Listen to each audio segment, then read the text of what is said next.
주변에서 전 나비약 드시는 분들을 봤어요. 너무 무서워요. 그걸 딱 먹는 순간 그냥 사람 각성.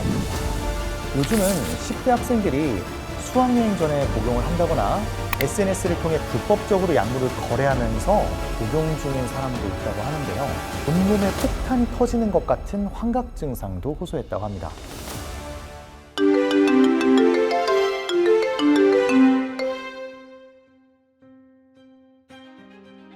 안녕하세요, 오약입니다. 오늘 젊은 사람들 사이에 다이어트 약으로 불리는 나비약에 대해서 다뤄보려고 하는데요. 병원에서 다이어트 약을 처방받아서 많은 분들이 복용했다고 알려진 이 약은 바로 펜터민이라는 성분의 약인데요. 이 약의 모양이 나비 모양으로 생겼다고 해서 나비약으로 불립니다. 이 약의 효과는 정말 드라마틱한데요. 펜터민이라는 약을 처음 임상실험을 했을 때 38명의 참가자 중 약 90%가 체중 감량에 효과가 있었을 정도로 매우 강력하고 즉각적으로 효과를 나타내는 약입니다. 복용한 환자들에 따르면 정말 먹고 싶었던 음식이 있어도 그 약만 먹으면 식욕이 뚝 떨어진다고 표현을 하죠.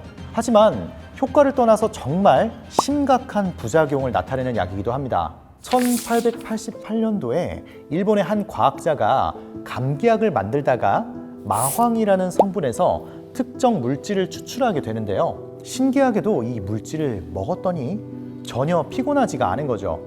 각성 효과가 뛰어나고 피로감도 굉장히 줄어드는 거예요. 그래서 1941년도에 피로회복제로 생산해서 판매가 되었던 제품입니다. 일본어로 히로라는 게 우리말로 피로거든요. 이걸 회복해준다고 해서 히로뽕이라는 제품으로 불렸던 겁니다. 이게 바로 우리가 지금 알고 있는 필로폰이죠. 그런데 이 약을 먹으면 이상하게 배도 안 고프고 사람들이 막 공격적으로 변하고 집중력도 막 높아지는 부수적인 작용들이 발견되게 됩니다.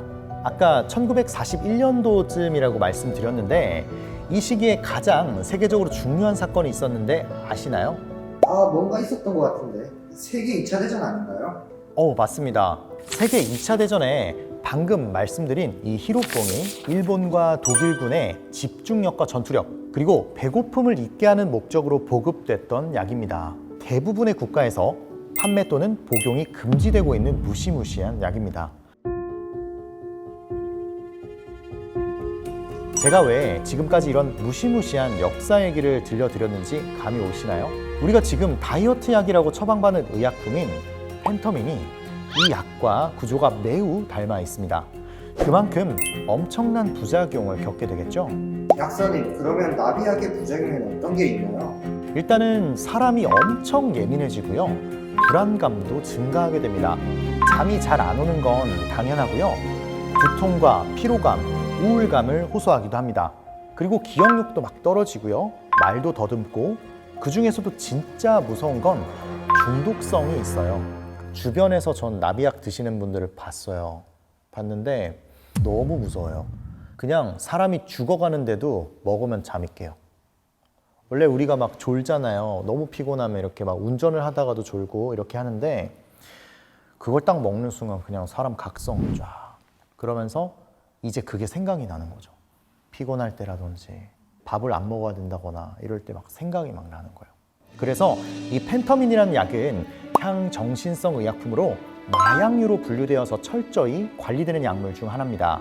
이게 과량 복용할 때는 호흡이 막 빨라지고요. 공격성이 너무 세지고요. 이상 행동을 하기도 하는데요. 얼마 전에 모 배우가 이틀 동안 이 약을 과량 복용하고 갑자기 도로에서 이상 행동을 하다가 체포되기도 했는데요. 이 배우의 증상에 따르면 온몸에 폭탄이 터지는 것 같은 환각 증상도 호소했다고 합니다. 해당 배우뿐만 아니라 이상 행동으로 체포된 사람 중 많은 사람들이 이 다이어트 약 중독에 있었다는 기사들도 들려옵니다. 그럼 이 약은 왜 처방해 주는 거예요? 원래는 이 약물을 오남용해서는 안 되는데요. 정말 제대로 사용되려면 성인 중에서도 식사도 조절해보고 운동도 시도했는데 체중 조절이 정말로 어려운 약 BMI 30 이상인 분들에게 처방을 해줘요. 즉 키가 150cm라고 했을 때 약 68kg 정도의 사람이 단기간 복용해서 체중을 감량하는 목적으로 사용되는 약물이긴 해요. 물론 전문가의 지도하에 철저하게 관리되면서 사용되어야 하죠. 또한 복용을 하더라도 다른 식욕 억제제들과 병용하지 않고 단독으로 복용해야 되고요. 4주 이내에 단기간 처방 후에 체중 감량이 발생하고 의사 선생님과 충분한 진료 후 추가 처방이 필요하다고 판단되면 3개월을 넘기지 않는 것이 좋습니다. 확실히 효과가 좋은 만큼 주의할 점이 많네요. 맞습니다. 요즘은 10대 학생들이 수학여행 전에 복용을 한다거나 SNS를 통해 불법적으로 약물을 거래하면서 복용 중인 사람도 있다고 하는데요. 이 약은 정말 무서운 약입니다. 많은 어린 여성들이 과도한 다이어트를 위해 복용한다는 심각한 뉴스들도 많이 나오고요. 다이어트 약이라고만 알고 먹는 한 주먹의 약 속에서 혹시나 나비약이 들어있지는 않은지, 그리고 정확한 전문가의 코멘트를 무시한 채 복용하지 않는지 꼭 한번 점검해 볼 필요가 있는 약입니다. 특히 어린 나이에 복용할 경우에는 정말 돌이킬 수 없는 심각한 문제가 발생할 수 있으니까요. 꼭 주의해야 된다는 말씀을 드립니다.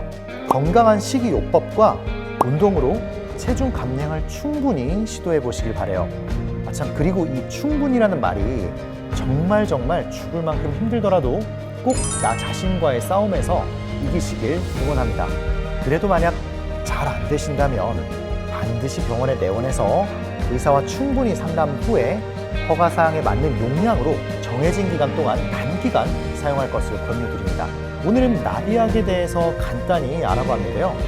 나도 모르게 한 뭉텅이 다이어트 약 속에 들어가지는 않았는지 반드시 체크해 보시길 권해드리며 오늘은 여기서 인사드리겠습니다. 이상 오약이었습니다.